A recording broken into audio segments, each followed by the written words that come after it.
नमस्कार दोस्तों। आज हम लोग अध्ययन करेंगे मैदान किसे कहते हैं, यानी मैदान, पठार और पर्वत। तो मैदान जो होता है उस भूमि क्षेत्र को कहते हैं जो समतल हो, यानी बराबर हो, और जिसका समुद्र तल से ऊंचाई 200 मीटर से कम होती है। जैसे यह समुद्र तल है और इससे जो है 200 मीटर की ऊंचाई पर मैदान होता है, यानी समतल भूभाग होता है। फिर अगला जो है पठार। तो पठार क्या होता है?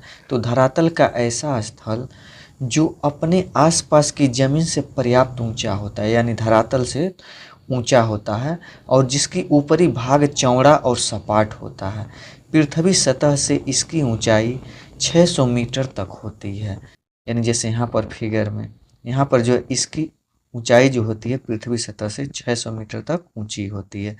और फिर पठार ऊंचाई में पर्वतों से कम तथा मैदानों से अधिक ऊंचे होते हैं, यानी जो पठार होते हैं। अब अगला आता है पर्वत किसे कहते हैं। तो पृथ्वी की भू सतह पर प्राकृतिक रूप से उठा हुआ भाग तथा इनका शिखर छोटा, आधार चौड़ा होता है। जैसे यह जो है यानी पर्वत है, क्योंकि इसका जो शिखर यानी ऊपरी भाग क्या है, पतला है, और निचली भाग क्या है, चौड़ा है। यानी निचली भाग का मतलब आधार, इसका आधार चौड़ा होता है। जब कई पर्वत एक रेखा के क्रम में व्यवस्थित होते हैं तब उसे पर्वत श्रृंखला कहते हैं। और पर्वत की ऊंचाई लगभग जमीन से या धरातल से लगभग 600 मीटर से अधिक होती है। जैसे यहाँ पर यह पर्वत है और ये ज़मीन से या धरातल से या समतल भूभाग से या समुद्र तल से ये 600 मीटर ऊंची है।